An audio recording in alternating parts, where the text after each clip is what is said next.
Et bonsoir les amis, bonsoir, j'espère que vous allez encore très bien.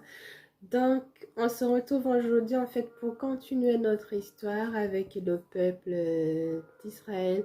J'espère bien aussi que vous avez aussi pu lire la Bible. Je vous ai demandé en fait dans la vidéo précédente de lire dans Exode chapitre 1 et voilà, lire en fait toute l'histoire et pour en fait pour mieux comprendre parce que là je fais un peu le résumé mais en fait si vous voulez vraiment connaître beaucoup de choses c'est mieux de lire la Bible. Voilà, donc en fait aujourd'hui on va voir qu'est-ce qui s'est passé après en fait la sortie de l'Égypte. Donc là on voit en fait le peuple qui est sorti de l'Égypte, qui a été suivi aussi par le pharaon, mais Dieu les a sauvés, vous voyez.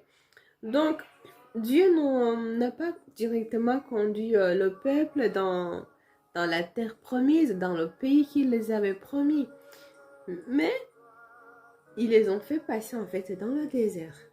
Ils se sont trouvés dans le désert. Ils ont marché 40 jours, 40 nuits. Vous voyez, c'était compliqué. Parce que genre, si vous voulez, dans le désert, il n'y a rien. Il n'y a pas la nourriture, il n'y a pas de l'eau à boire, il n'y a rien du tout.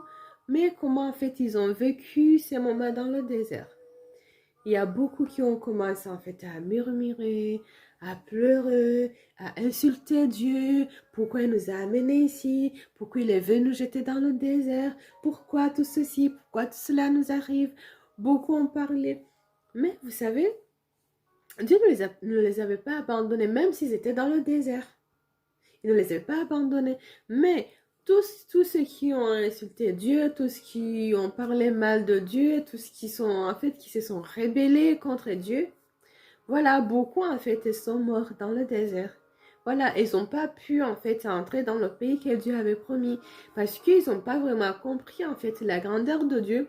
Ils n'avaient pas compris en fait que Dieu était avec eux malgré tout ce que Dieu avait fait pour eux dans le pays d'Égypte, et combien en fait Dieu avait puni Pharaon. Pharaon ne voulait pas les libérer, mais en fait Dieu s'est manifesté toujours comme un Dieu protecteur, toujours comme un Dieu aimable, un Dieu vraiment qui aimait le peuple, qui le chérissait. Il a fait des miracles devant en fait leurs yeux, ils ont vu. Mais parce qu'ils se trouvent dans le désert, ils commencent à murmurer pourquoi Dieu nous a fait sortir de l'Égypte. Même si en Égypte on était fatigué, c'est vrai on travaillait beaucoup pour Pharaon, mais quand même on avait à manger. Mais dans le désert on n'a pas la nourriture. Pourquoi Dieu vient nous jeter ici? Vous voyez, c'était compliqué. Et c'était aussi compliqué pour Moïse, parce que c'était lui le responsable, c'était lui le chef. Donc, tout ce qui se passait, tous les problèmes qu'ils avaient, ils allaient parler à Moïse. En fait, Moïse, il avait vraiment beaucoup de charges parce qu'il devrait porter tout ce peuple, il devrait en fait, euh, les conseiller, il devait parler, en fait, les aider, c'était trop dur pour lui. Et en fait, Moïse, il croyait vraiment beaucoup en Dieu. Et ça l'énervait aussi de voir que ce peuple ne croyait plus en Dieu qui les a fait sortir de l'Égypte. Et des fois, en fait, Moïse, il était pris par la colère. Il ne savait pas comment agir. Des fois, franchement, voilà, c'était compliqué. En fait, même Moïse, vous voyez, en fait... des fois, il parlait mal à ce peuple parce que voilà, il voulait que ce peuple en fait comprenne que Dieu est puissant, que Dieu en fait va les bénir.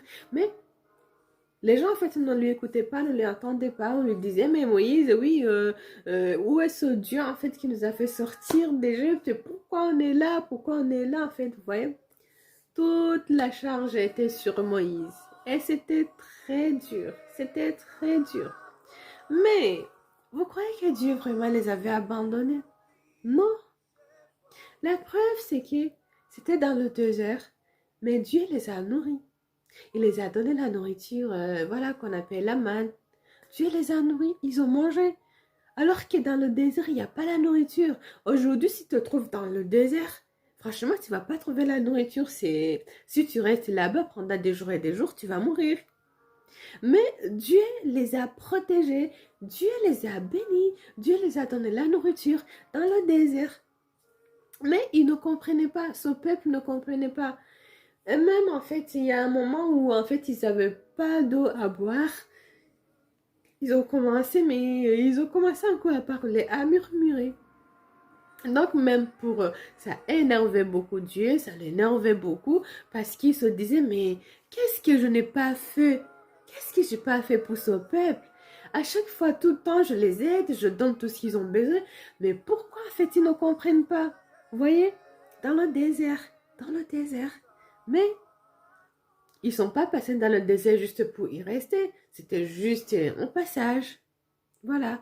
Donc, je vais vous dire ce soir, peut-être en fait, le désert, c'est pas seulement le désert qu'on connaît. Le désert, ça peut aussi être les soucis de la vie. Comme en fait, on a parlé, je vous ai parlé dernièrement de la fournaise. Vous voyez en fait les trois amis de Daniel qui se sont trouvés dans la fournaise. Vous voyez comment Dieu en fait les a protégés. Je vous ai dit en fait la fournaise, ça peut être aussi voilà des soucis, des problèmes, un danger, que Dieu va te protéger, va te bénir. Donc le désert aussi, ça peut être pareil, ça peut être un souci, ça peut être un problème qui voilà qui ne part pas. Donc Dieu va te protéger, Dieu va t'aider. Donc, le conseil que je vais vous donner, comme des enfants, je sais, la plupart des enfants, ils pleurent beaucoup. Non, je comprends pas. Pourquoi? Non, je comprends pas. Mais non, en fait, je vais te dire, ne murmure pas et ne pleure pas, en fait. Voilà, tu comprends pas, tu comprends pas. Non, non, non, non. Tu t'approches du Seigneur, tu lui dis, bon, écoute, Seigneur, je comprends pas pourquoi cette situation m'arrive, je comprends pas pourquoi en fait, voilà, tout cela en fait se place dans ma vie. Je suis encore jeune, je suis un enfant. Je comprends pas pourquoi en fait ils m'ont laissé traverser tout cela alors que ça me dépasse. Mais je crois que tu existes. Mais je crois que tu m'aimes. Même si je suis encore jeune, je sais que tu es avec moi. Alors, ça me dépasse. Seigneur, je suis jeune, ça me dépasse. Qu'est-ce que je dois faire? Je ne sais pas. Je ne comprends pas. Donc, prends toute ma vie. Prends tout ce qui me dérange. Je te donne tout. Occupe-toi de ma vie. Voilà. Et comme ça, en fait, tu auras vraiment gagné. Dieu va s'occuper de toi. Franchement, Dieu s'occupait du peuple d'Israël dans le désert. Il s'occupait bien de... Même si malgré qu'en fait, il ne voyait pas en fait la nourriture, il ne voyait rien, mais Dieu les protégeait. Dieu les protégeait. Et Dieu savait à quel moment il devrait les nourrir. Vous voyez? Donc, je vous conseille les enfants, les adultes, là où vous êtes, c'est compliqué, voilà, vous comprenez pas. Ne commence pas à pleurer, ne commence pas à murmurer, ne commence pas à parler mal, à demander au Seigneur pourquoi tu as permis cela. Non, non, non, non. Franchement, Dieu voit ce que vous vivrez. Parce qu'en fait, si vous vous éloignez de lui et que vous commencez, par exemple, à murmurer, ça sera trop compliqué pour vous. Restez dans la volonté de Dieu. Restez dans l'obéissance. Obéissez Dieu, même dans les épreuves, même dans les soucis, même dans les difficultés. Obéissez toujours à Dieu. Et Dieu va vous bénir. Il va en fait vous protéger et il va vous rémunérer parce que c'est le rémunérateur de ceux qui le cherchent. Et voilà, donc je vous encourage beaucoup.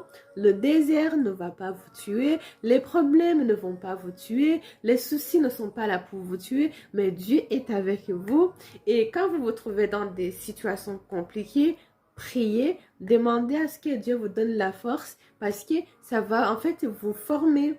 Quand tu te trouves dans des situations compliquées, tu pries beaucoup et le Seigneur te donne en fait un moyen pour t'en sortir, vous voyez? Et ça t'apprend, ça te donne des expériences et demain tu vas enseigner. Genre, si tu vois un enfant qui traverse encore une telle situation, ah, tu lui dis, mais moi j'ai vécu aussi ça, je me suis comportée comme ça, j'ai prié et Dieu m'a délivré. Voilà, voilà, voilà. Je vous encourage beaucoup à vous approcher du Seigneur. Il va beaucoup vous aider. Donc, j'aimerais bien, voilà, terminer, vous laisser avec ce chant qui dit « Mon âme soupire après toi ». Et pendant que ça chante aussi, je vais vous demander, voilà, de prier là où vous êtes. priez en même temps avec le chant. En fait, vous priez, vous montrez au Seigneur les soucis, les difficultés, le désert, vos problèmes, des choses en fait qui sont dures, qui sont compliquées dans vos vies. Voilà, donne au Seigneur au lieu de pleurer, au lieu de murmurer. Et Dieu va vous aider. Donc, moi, on se retrouve demain. Voilà, voilà, soyez bénis. Mon âme soupira après toi et mon esprit en moi te cherche, toi seul est le désir de mon cœur et je vis pour t'adorer. Oh, mon âme soupira après toi et mon esprit en moi te cherche, oh Jésus, toi seul est le désir de mon cœur. Et je vis, oui, je vis pour t'adorer. Tu es mon bouclier, ma force, le roc sur qui j'ai fondé ma vie.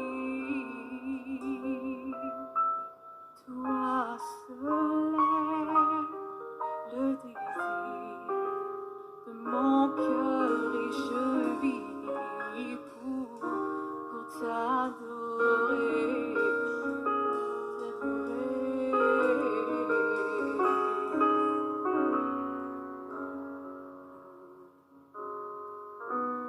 Mon âme soupira près toi et mon esprit en moi te cherche.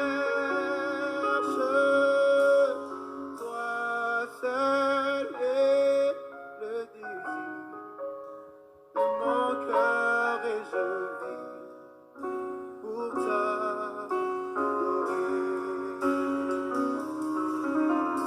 Mon âme soupira près toi et mon esprit en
en moi de chair.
Et mon ami, n'oublie pas non plus de lire ta Bible, toujours dans le livre d'Exode. Voilà, le livre d'Exode. Donc, si tu veux comprendre en fait ce qui est le peuple d'Israël à traverser dans le désert, voilà, donc tu pourras en fait commencer sur le chapitre 16. Donc, Exode, chapitre 16. Voilà, chapitre 16. Et après, en fait, tu lis, voilà, tu vas voir, on va te parler de tout ce qu'ils ont traversé dans le désert. Et par exemple, là, on te montre les murmures des Israélites dans le désert. Vous voyez? Voilà, tout ce que je viens de vous parler, ils ont murmuré. Voilà, en fait, si vous lisez, vous aurez en fait tout, vous aurez en fait toute l'histoire. Voilà, en tout cas, il y a tout. Et vous continuez si vous voulez. Voilà, il y a des murmures un peu partout, vous voyez? Voilà, c'est un peuple béni, mais un peuple qui murmurait aussi, voilà, qui ne comprenait pas. En tout cas, je vous encourage beaucoup à lire l'histoire, vous comprenez, enfin, vous allez beaucoup comprendre et vous aurez en fait beaucoup de choses à apprendre. Voilà, et Dieu aussi parle, et Dieu va vous parler quelque chose. Par exemple, il va vous apprendre à ne pas murmurer et à rester obéissant dans le désert, et voilà. En tout cas, c'est tout cela. Je voulais juste vous rappeler de, voilà, de ne pas oublier, même si on vous parle de l'histoire, il faut toujours en fait lire et connaître encore, voilà, beaucoup. En tout cas, soyez bénis. Salut.